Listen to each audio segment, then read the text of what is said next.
우리 사람에게는 감각이 있습니다. 보통 이제 5가지 감각이 있다라고, 오감이 있다라고 이야기를 하는데, 시각이 있고 청각이 있고 촉각이 있고 또 후각이 있고 미각, 이렇게 신체적인 감각이 누구에게나 다 있습니다. 그리고 6번째 감각이라고 하는 것도 있습니다. 이거를 제6감이라고 하는데, 이거는 직감입니다. 직감. 그래서 어떤 분들은 나는 촉이 좋다고, 근데 그분만 촉이 좋은 게 아니라 다른 분들도 다 촉이 있습니다. 다른 분들도 다 어떤 느낌 같은 게 있어요. 그래서 공통적이라고 할 수 있는 그런 감각들이 인간에게는 누구에게나 다 있다라는 겁니다. 그리고 여기에 또 하나 7번째 감각이 있습니다. 이거는 뭐냐면 양심이라고 하는 것입니다.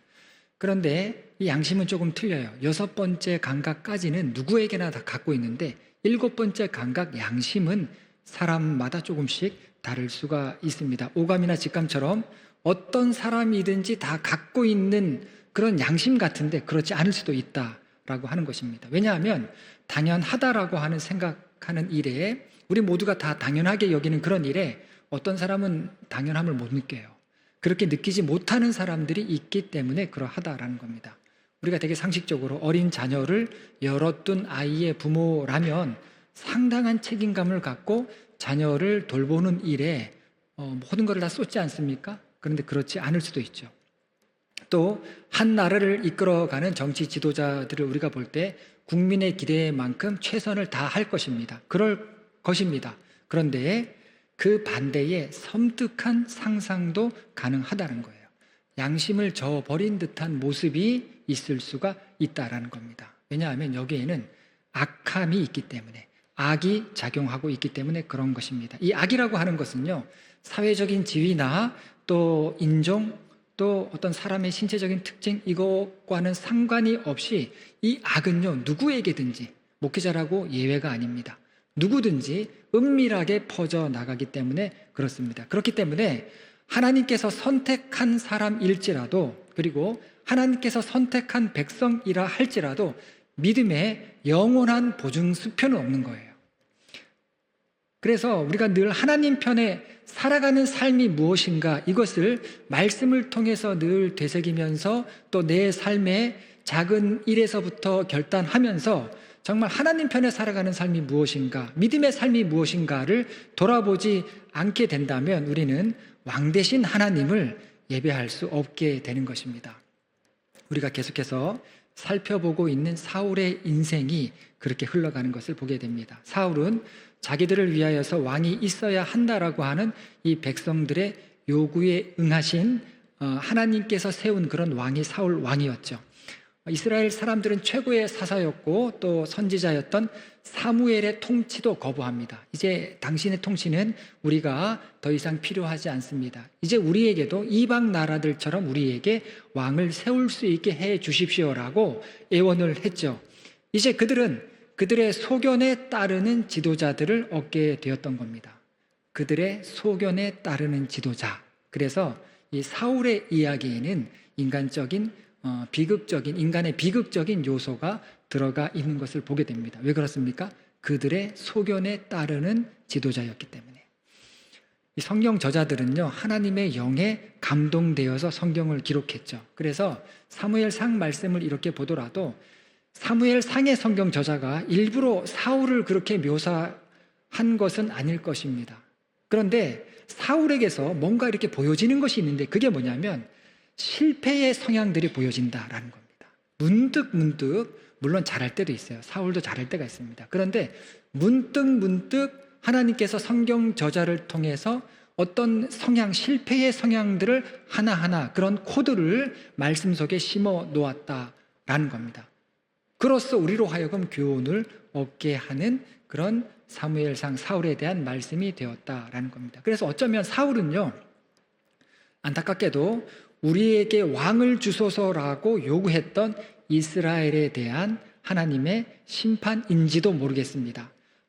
하나님께서는요, 그들이 원하는 대로 응답해 주셨어요. 그런데 원하는 것을 얻는 것이 항상 해피엔딩이 되지 않는다라고 하는 것을 이 사울을 통해서 깨닫게 됩니다. 오히려 선악과일 수가 있습니다. 심판이 될 수도 있는 것입니다. 자, 이제 사무엘은 사울을 왕으로 세우기 위해서 모든 이스라엘 사람들을 다시 미스바로 불러 모으게 됩니다. 그런데 이제 미스바로 불러 모아놓고 사무엘이 이야기를 시작하면서 사울을 왕으로 세우는 절차들을 진행하는데 이 사무엘도 내키지 않는 것 같아요. 이스라엘의 소원이 이루어지는 그런 자리이고 이스라엘의 초대 왕이 세워지는 그런 자리인데 첫 마디부터 사무엘은 뭐라고 이야기하냐면 이스라엘의 죄를 상기시킵니다. 너희는 하나님을 버리고 왕을 세워달라고 했다라고 직격탄을 날리면서 사울을 왕으로 세우는 절차를 시작하는 것을 보게 됩니다. 18절과 19절 말씀입니다.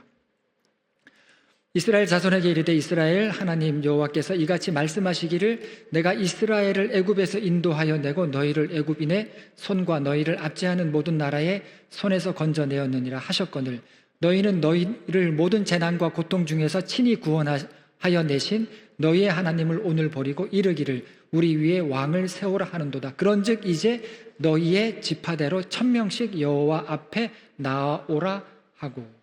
자, 하나님께서도 인간의 왕을 세우시는 것을 허락을 하셨습니다. 그런데 기분 좋은 허락이 아니다라고 하는 것을 하나님께서는 사무엘 선지자를 통해서 대언하게 하시는 것을 보게 됩니다. 이 사무엘의 입장에서도 굉장히 섭섭했을 것입니다. 이 사무엘이 그 혼탁한 시기에, 그 어둠의 시기에 이스라엘 전국을 다 곳곳 다니면서 말씀을 가르치고 치리를 했음에도 불구하고 그렇게 수고한 보람도 없이 이스라엘 사람들은 왕을 세워달라, 이제 당신도 필요 없고 왕을 세워달라라고 하는 그런 요구가 이 사무엘에게 얼마나 허탈했을까. 그래도 하나님께서는요, 이 사무엘을 통해서 사울에게 기름 붓게 하시는 것을 보게 됩니다. 자, 이제 사울에게 기름 부음을 받았지만 이스라엘 모든 사람이 사울을 왕으로 받아들인 건 아니에요.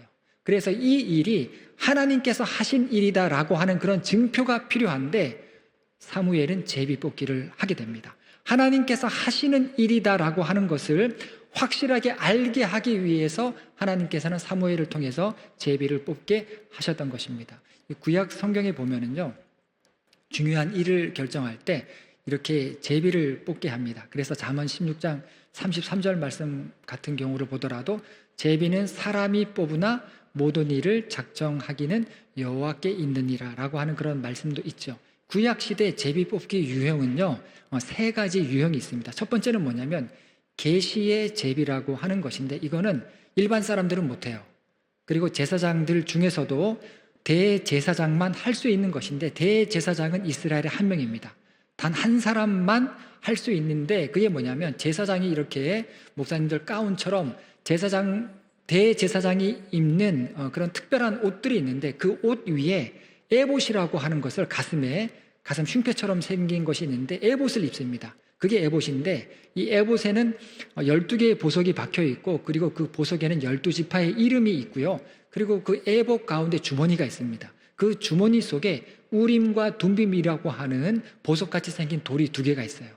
그래서 그 돌로 제비를 뽑아서 하나님의 뜻이 무엇인가를 알게 하는 그런 장치를 하나님께서 에봇에 두셨던 겁니다. 그런데 성경에는요, 이 우림과 둠빔을 사용해서 제비를 뽑았다라고 하는 예는 나오지 않습니다. 그냥 우림과 둠빔이 있었다라고만 이렇게 나옵니다. 그리고 또 하나의 제비 뽑는 방법이 성경에 나오는데 이건 안 좋은 예예요. 구약 성경에 나오는 안 좋은 예인데 어떤 예냐면 죄인을 색출할 때 제비를 뽑습니다. 대표적으로 전리품, 손대지 말아야 될 전리품을 훔쳤던 아간을 찾아낼 때, 누가 범죄자인가 범죄자를 찾아낼 때, 그리고 또 하나의 예는 뭐냐면 사울이 왕이 되어서 어떤 전투를 했는데 전투가 끝나기 전에는 절대 음식을 먹지 말라라고 했는데 음식을 먹은 사람이 있어요. 그게 사무엘상 14장에 나오는데 그 음식을 먹은 사람을 색출할 때 또 이 제비를 뽑았던 것을 보게 됩니다. 그래서 하나님께 범죄한 자, 그리고 왕의 명령을 어긴 자, 이 명령을 어긴 사람들을 색출할 때 제비 뽑기를 했다라는 겁니다. 그 외에도 이스라엘 백성들이 약속의 땅 가나안 땅에 들어가서 땅을 분배를 해야 되잖아요. 그런데 이스라엘의 땅은 명확합니다. 좋은 땅과 좋지 않은 땅이 명확해요. 이건 누구든지 알 수 있어요. 산 위에 올라가서 보면 황무지처럼 보이는 땅이 있고 푸릇푸릇하고 아주 이렇게 농사짓기 좋은 땅이 명확했습니다. 그러니까 이 지파마다 12지파마다 다 생각이 있지 않겠습니까? 그랬을 때 하나님께서 제비 뽑게 하셨어요. 그 수요대로 나와서 제비를 뽑아서 땅을 차지하게 했던 그런 말씀들을 보게 됩니다. 그리고 신약에서는요, 가룟 유다가 예수님을 배반하고 죽지 않았습니까? 그래서 12제자의 자리에서 한 자리가 비었기 때문에 12제자 한 사람의 자리를 제비를 뽑아서 이렇게 사도 수를 채우게 되는데, 사도행전에 보면 마띠아가 제비 뽑혀서 사도의 수에 들어가는 것을 보게 됩니다. 이런 예들이 성경에서 제비 뽑았을 때의 예들로 나오는 것을 보게 됩니다. 그러면 사울의 경우는 어떠할까요? 사울도 제비를 뽑아서 왕이 되는 말씀들을 우리가 오늘 확인을 했는데, 사울이 왕이 될 때 제비 뽑는 방식은 분명한데 제비를 뽑았다라고 하는 말은 나오지 않아요. 이게 원어적으로는 다릅니다. 제비를 뽑았다라고 하는 말이 따로 있고요, 이 사울이 뽑혔을 때의 말은요, 제비 뽑다라고 하는 말이 아니라 뽑았다라고 하는 말이 나오는 것을 보게 됩니다. 20절과 21절이죠. 사무엘이 이에 이스라엘 모든 지파를 가까이 오게 하였더니 베냐민 지파가 뽑혔고, 베냐민 지파를 그들의 가족별로 가까이 오게 하였더니 마드리의 가족이 뽑혔고, 그 중에서 기스의 아들 사울이 뽑혔으나 그를 찾아도 찾지 못한지라. 자, 여기서 뽑혔다라고 하는 그런 말이 사용됐는데, 이 뽑혔다라고 하는 말은 뭐 반장을 뽑았다, 회장을 뽑았다라고 하는 그런 의미가 아니라 덫에 걸렸다, 함정에 빠졌다라고 하는 그런 의미입니다. 도망가야 되는데 도망가지 못하고 재수없게 걸려버렸다라고 하는 그런 의미예요. 그러니까 죄인을 잡아내다라고 할 때 쓰였던 단어가 이 뽑혔다라고 하는 단어예요. 그러니까 아간이 하나님의 명령을 무시하고 이 손대서는 안 될 물건을 훔치지 않았습니까? 그래서 하나님 앞에 죄를 짓고 제비 뽑혔을 때에도 이 단어가 사용돼요. 그리고 사울이 왕이 될 때 이 과정을 보면 조건 범위를 추려갑니다. 추려가면서 왕으로 뽑히게 되는데, 맨 처음 베냐민 지파가 뽑혔고, 그 다음엔 마드리의 가문이 뽑혔고, 그 다음에는 사울의 가족이 뽑혔고, 그 다음에 사울이 뽑혔죠. 그래서 사울이 모든 이스라엘 사람들 앞에서 왕이 되는 것을 보게 됩니다. 이게 참 소름 돋는데, 이게 왜 소름 돋냐 하면, 이런 식의 방법과 정확하게 일치하는 제비 뽑기의 방식이 바로 아간이 죄인으로 색출될 때 뽑혔던 방식이었다라는 겁니다. 여호수아 7장에 나오죠. 똑같아요. 모든 이스라엘 백성들이 모였을 때 이 여리고성 전투 이후에 전리품이 막대했습니다. 그리고 여리고성은 세계에서 가장 오래된, 지금도 그 유적이 남아있고 기원전 7세기 8세기에 세워졌던 아주 견고했던 그런 성이었고, 인류 문화사적으로도 굉장히 유명한 성이 여리고성인데 전리품이 막대했던 거예요. 그러니까 아간이 거기에서 금부치하고 자기 필요한 거를 이렇게 훔쳤던 겁니다. 그런데 누군지 몰라요. 그래서 하나님께서 모든 지파를 이렇게 나오게 합니다. 거기서 제비를 뽑는데 제일 먼저 유다 지파가 뽑히죠. 그리고 그 다음에 세라 가문이 뽑힙니다. 그리고 삽디 가족이 뽑히고, 거기에서 아간이 뽑히는 거예요. 아주 중요한 것을 교훈하고 있죠. 범인을 색출하는 방법으로 지금 왕이 뽑히고 있다라고 하는 것을 보여주면서 지금 교훈하고 있고 이야기하고 있고, 하나님께서 지금 말씀하고자 하시는 것이 뭐냐면, 너희들이 왕을 요구했는데 왕을 요구하는 것도 하나님 앞에 죄일 수 있고, 그리고 사울 자신도 너희들이 보기에 너무나도 괜찮은 사람이라 할지라도 사울 자신도 죄인이었음을 드러내고 있다라고 하는 것을 우리가 이 말씀을 통해서 알 수 있는 것입니다. 자, 이렇게 해서 사울이 뽑히게 됩니다. 죄인이 아니어서 다행이죠. 아간 같은 경우는 자기가 죄를 지은지 알고 있는데 점점 이 범위가 좁혀 들어와요. 그러면 내가 범죄했습니다, 그랬으면 살아날 수 있었을 텐데 그러지 않죠. 끝까지 입을 다물고 있었습니다. 그랬을 때 하나님께서 아간을 심판하는 것을 보게 됩니다. 다행히 사울은 그런 죄인을 색출하는 그런 제비 뽑기는 아니었지만, 그러나 그 방식은 동일했다라는 거죠. 자, 사울이 이렇게 뽑혔습니다. 그래서 이제 우리가 왕을 뽑았습니다라고 했는데 보니까 사울이 없어요. 사람들이 사울을 찾는데 사울을 찾지를 못합니다. 22절 말씀입니다. 그러므로 그들이 또 여호와께 묻되 그 사람이 여기 왔나이까? 여호와께서 대답하시되 그가 진보다리들 사이에 숨었느니라 하셨더라. 사울이 숨어버렸어요. 그래서 어디 있는지 사람들이 찾지를 못합니다. 이 사람의 성향을 이야기할 때 내향적이다, 외향적이다, 뭐 이런 이야기를 하는데, 사울은 딱 봐도 어떤 사람인 것 같습니까? 내향인인 것 같죠. 그래서 이 내향인이다, 뭐 내향인, 외향인 이거는요 1920년대 이 프로이드의 제자였죠. 스위스의 분석 심리학자 구스타프 카를 융이 이렇게 만들어낸 말인데, 그런데 사람이 내향성, 외향성 이렇게 있다 할지라도 이 둘 중에 어느 하나로만 똘똘 뭉친 사람은 없다는 거예요. 모든 사람은요 내향적이라 할지라도 외향적인 부분이 있다는 거예요. 여러분, 내향적인 사람은 사람 많은 데 가는 거, 또 사람이 많이 이렇게 이야기하는 거 조금 불편해하죠. 조용한 거 좋아하고 인간관계도 1대1로 개인적으로 이렇게 맺는 거를 좋아하고, 많은 사람이 있을 때 얘기를 잘 안 하는 그런 특징들이 있는데, 그런데 내향적인 사람들이 입이 터질 때가 있어요. 그게 뭐냐면 자기 관심 분야가 나오면 쉬지 않고 얘기하는 게 내향인의 특징입니다.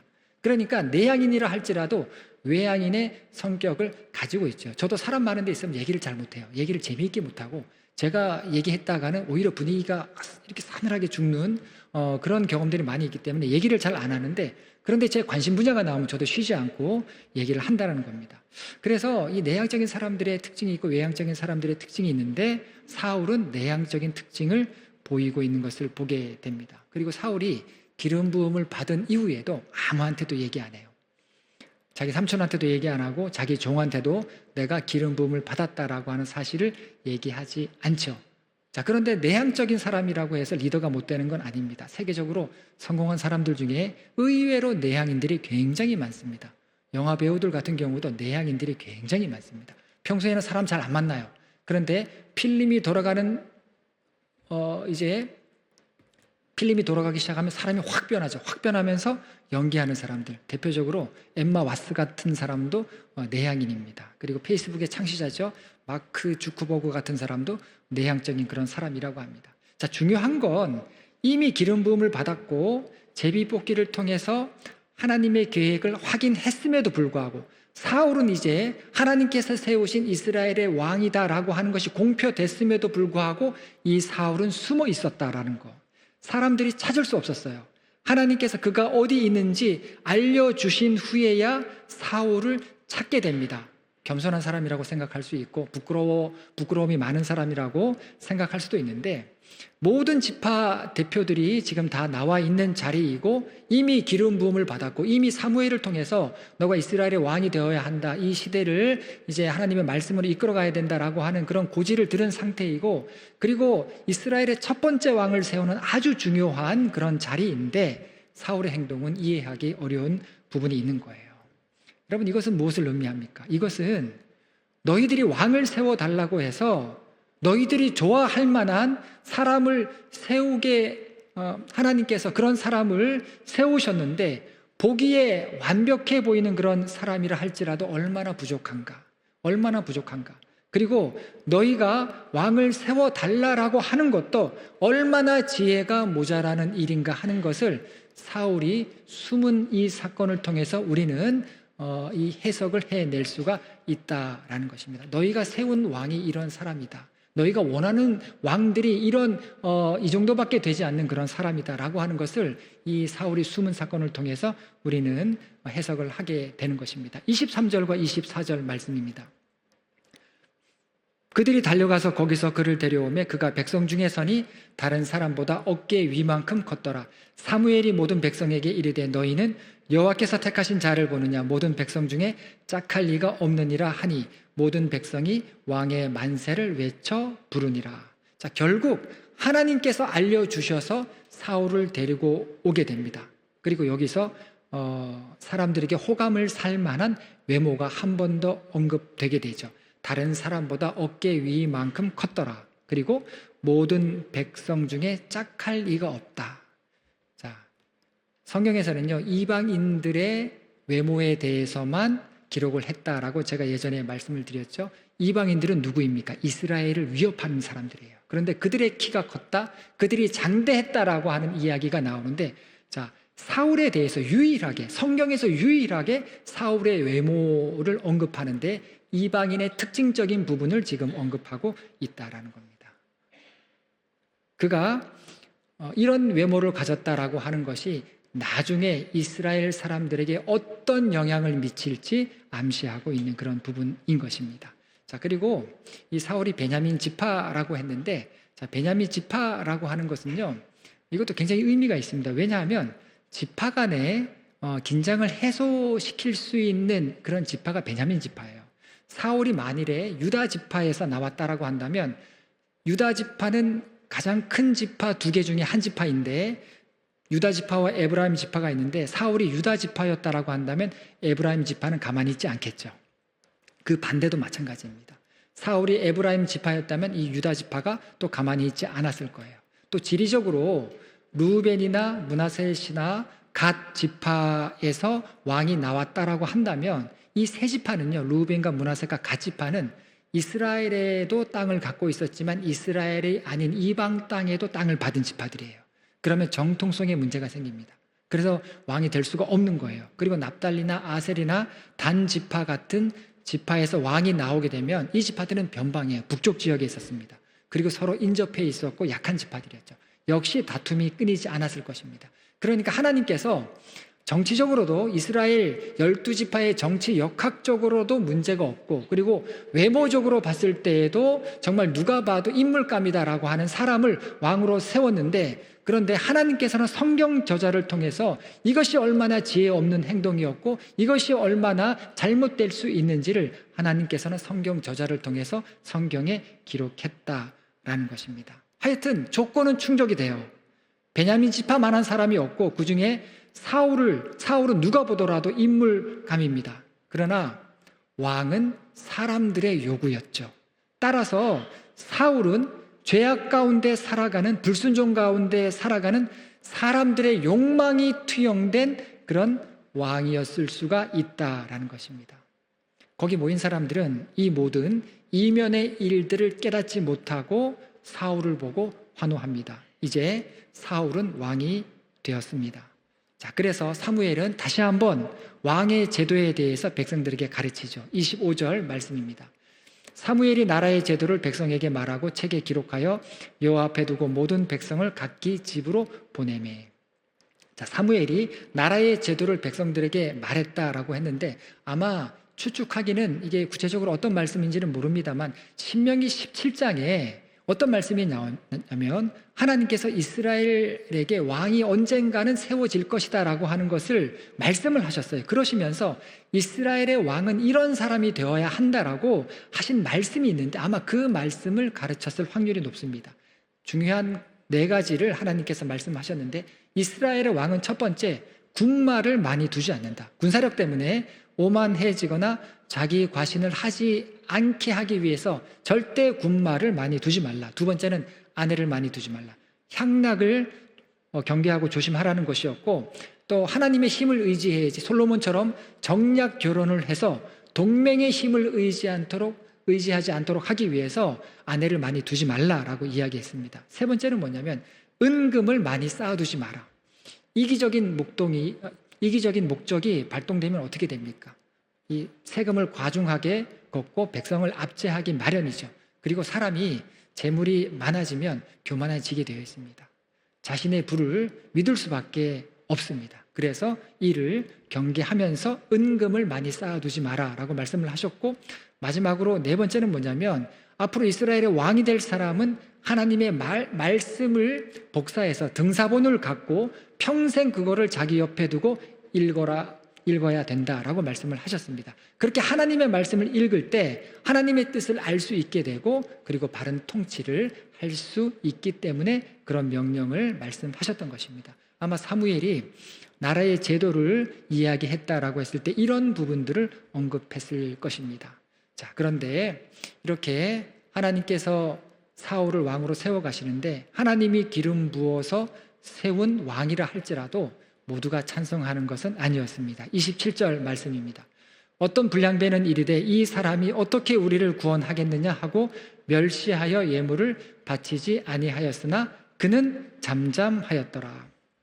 자, 하나님께서 이스라엘 백성들의 요구대로 사울을 왕으로 세우셨고, 그리고 혹시나 긴가민가한 사람들, 이 사람이 우리의 왕인가, 왕이 될 수 있는가 의심하는 사람들을 위해서 제비뽑기를 통해서 확실히 사울이 왕이다, 왕이 되었다라고 하는 것을 보여주었는데도 공개적으로 이 사울을 싫어하는 자들이 있었다라는 것을 보게 됩니다. 그래서 여러분, 이 교회 일을 할 때도 그렇고 여러분들 인생 경험이 많으시니까 뭘 하든지 반대가 있고 거절하는 사람이 있고 나를 싫어하는 사람이 있다라고 하는 거. 예, 그래서 너무 사람에 대해서 너무 시험 들지 않기를 바랍니다. 여러분, 모세 같은 사람도요, 큰 반대에 부딪힙니다. 다윗 같은 사람은요. 다윗 같은 사람은 불쌍한 사람을 거둬들이죠. 거둬들이는데 나중에 이 사람들이 다윗을 돌을 들어서 죽이려고 합니다. 자기들 마음에 뭔가 안 드는 일을 다윗이 하게 되니까 돌을 들어서 다윗을 죽이려고 했죠. 여러분, 예수님 같은 분들은 어떻습니까? 따라다니면서 비방했던, 예수님을 욕하고 비방했던, 그리고 따라다니면서 예수님을 어떻게 하면 십자가에 매달아 버릴 수 있을까라고 궁리했던 사람들이 3년 내내 예수님을 따라다닌 것을 우리는 보게 됩니다. 그러니까 우리 같은 사람은요, 말할 것도 없는 거예요.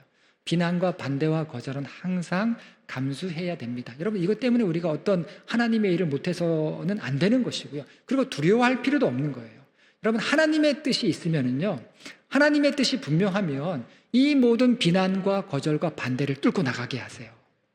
그러면서 하나님의 일을 더 영광스럽게 이루게 하시는 것을 보게 됩니다. 여기 이 말씀에서 불량배라고 이렇게 나와 있는데, 이 성경의 이 불량배라고 하는 단어의 원래 뜻은 뭐냐면 사람 같지 않은 사람이에요. 사람 같지 않은 사람이, 사울이 어떻게 저런 사람이 우리를 구원할 수 있겠느냐, 무시하라는 얘기죠. 이런 사람 어떤 사람입니까? 7번째, 감각이 없는 사람이에요. 양심 없이 이야기하고 양심 없이 행동하는 사람, 그냥 자기 생각대로 막 이야기하고 그냥 남 신경 쓰지 않고 막 말하고 양심이라고 눈꼽만치도 없는 그런 사람들 아니겠습니까? 예, 그래서 여러분, 하나님께서 준비하시고 계획하신 일인데도 불구하고 여기에 어떤 사람들이 있어요? 불량배 같은 사람들이 있다. 그래서 여러분, 시험 들지 마시고, 교회에서 일하실 때도 그렇고 사람 때문에 내가 시험 들어서 교회 안 나오겠다, 아니에요. 그거 불신앙이에요. 그거 잘못된 신앙입니다. 그래서 여러분, 믿음 가운데 살아가는 것이 무엇인가, 이렇게 말씀을 통해서 우리가 확인하고 배워가야 된다라는 겁니다. 성경에서 누구를 불량배라고 했냐면 또 나와요. 이런 똑같은 단어가 나옵니다. 엘리 제사장의 아들들을 불량배라고 했어요. 그리고 다윗을 멸시한 나발도 불량배라고 했습니다. 그리고 우상 숭배자들도 전부 다 불량배라고 하는 단어를 사용했고, 그리고 나봇의 포도원을 뺏으려고 거짓말했던 사람들이 있죠. 그들도 불량배였습니다. 지금 정치적으로 보면 국가가 어떤 형태가 바뀌는 그런 전환기에 지금 있는데 다양한 의견이 존재할 수밖에 없죠. 누가 우리의 왕이 될 것인가 하는 문제에서 찬성과 반대가 없을 수가 없습니다. 그래서 이런 불량배 같은 사람들이 사울을 막 이렇게 깎아내리고 비방하는 그런 모습들을 우리는 성경을 통해서 보게 됩니다. 자, 그런데 다른 건 몰라도 사울은 이 부분에 있어서 굉장히 잘했습니다. 불량배들의 소란에 사울이 어떻게 했다라고 성경이 기록하고 있습니까? 잠잠하였더라. 잠잠하였더라. 여러분, 사단은요, 싸우자고 해요. 그래서 계속해서 싸움을 걸어오는 게 사단입니다. 그럼 하나님께서는 뭐라고 말씀하십니까? 싸움을 걸어오는 사단과 어떻게 하라는 거예요? 영적인 전쟁을 하라는 거예요. 그런데 우리는 누구랑 싸웁니까? 우리는 사람과 싸워요. 그러면 사단의 전략에 말려드는 거예요. 이 사울이 굉장히 잘한 부분이 바로 이 부분이다. 오히려 잠잠했다라는 겁니다. 이게 하나님의 방법이라는 거예요. 사단은 계속해서 지금까지 그래왔고 앞으로도 여러분의 삶에, 또 저의 삶에, 그리고 교회 공동체에 끊임없이 싸움을 걸어올 겁니다. 영적인 싸움을 싸우시기 바랍니다. 잠잠하면서 하나님의 방법을 취하시기 바랍니다. 이게 하나님의 승리를 가져오는 방법이다라는 것을 우리는 보게 됩니다. 자, 하나님께서 이렇게 계획하신 일에도 불량배 같은 자들을 미끼로 역사하는 사단의 방해가 있죠. 그런데 여기에는 또 하나님께서 함께 하시는 놀라운 부분들이 있다라는 겁니다. 26절이죠. 사울도 기브와 자기 집으로 갈 때에 마음이 하나님께 감동된 유력한 자들과 함께 갔느니라. 하나님께서 누구를 붙여주신 거예요? 누구를 보내주신 거예요?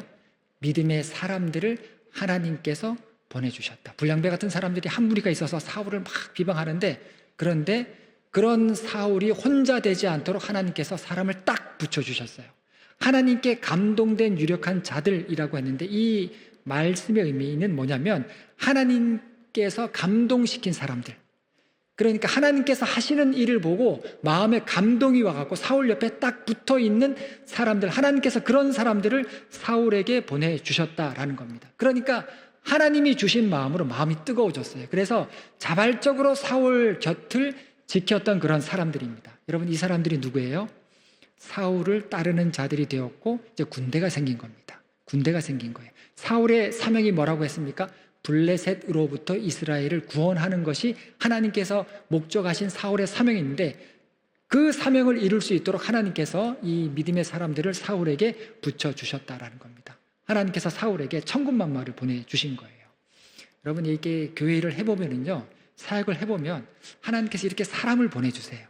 사람을 보내주시고 또 빈자리가 생기면 어떻게 하나, 일이 멈추나, 그게 아니에요. 또 사람을 보내주십니다. 그래서 하나님께서는 사울이 부족해요. 이스라엘 백성들도 사실 하나님의 마음에 안 들었을 것입니다. 그럼에도 불구하고 그들을 신앙적으로 더 성숙하게 이끌어 가시기 위해서 사울을 기름 부어서 세우게 하셨고, 그리고 사울이 그의 책임을 잘 완수할 수 있도록 필요한 사람과 자원을 하나님께서 공급하시는 것을 보게 됩니다. 절대 혼자가 아니에요. 절대 여러분, 교회를 하면서 나 혼자 일한다 생각하지 마시고요, 인내해 보세요. 조금만 더 기다려 보세요. 하나님께서 믿음의 사람을 이렇게 붙여주시고 힘을 얻게 하시고 하나님의 뜻을 이루어가게 하시는 것을 보게 됩니다. 하나님 어떤 하나님이십니까? 하나님 도우시는 하나님이에요. 목회를 통해서 제가 만난 하나님도 도우시는 하나님, 함께 하시는 하나님을 보게 됩니다. 그래서 우리가 믿음으로 살아갈 때도 그렇고 하나님의 일을 감당할 때도 그렇고, 여러분, 조금 단순해지시는 게 좋습니다. 하나님의 일은요, 하나님께서 보내주시고 세우신 사람들을 통해서 이루어가기 때문에 그렇다. 불량배 같은 사람 항상 있어요. 항상 문제 삼고 항상 꼬투리 잡고 항상 일을 방해하고 이런 사람들이 있습니다. 그런데 그런 사람들이 아니라 하나님께 감동된 사람들을 통해서 하나님께서 하나님의 일을 해나가신다. 그렇기 때문에 여러분, 어려울수록 하나님의 뜻을 이루어가는 그런 삶이 무엇인가에 집중을 하면은요, 내 짐은 가벼워져요. 여러분, 살아가는 일도 그렇습니다. 내 삶을 통해서 소소한 삶의 결정들을 할 때에도 하나님의 뜻을 이루어가는 삶이 무엇인가, 내가 어떻게 하기를 하나님이 원하시는가, 여기에 집중하다 보면은요, 내 짐이 가벼워져요. 그리고 하나님께서 역사하심을 경험하는 것을 보게 됩니다. 저희가 지금 살고 있는 사태에 제가 처음 봤어요. 그런 위층이 있는데 일주일에 큰 소리가 한두 번 나는 게 아니에요. 거의 매일같이 나는데 아들하고 아버지예요. 아들하고 아버지가, 아들이 막 어느 날은요, 아파트가 떠나갈 정도로 막 그냥 비명에 가까운 소리들을 막 지르고 그냥. 근데 이게 거의 매일 돼요. 자, 그런 거 보면서 너무 불쌍하다. 올라가서 제가 뭐 어떻게 할 수는 없지만 그렇게 살아가는 모습을 보니까 너무 불쌍한 거예요. 여러분, 우리가 하나님의 뜻 가운데 살아가게 될 때, 하나님의 말씀 가운데 살아가게 될 때 은혜가 있는 거예요. 하나님께서 주시는 복을 누릴 수가 있습니다. 새해 복 많이 받으셔야 되는데 그 복은 다른 데서 오는 복이 아니라 하나님의 말씀을 통해서 주시는 복이다라는 거예요. 그 복을 우리는 누리면서 살아야 된다라는 겁니다. 자, 우여곡절은 있었지만 사울은 이제 드디어 공식적으로 왕이 되었습니다.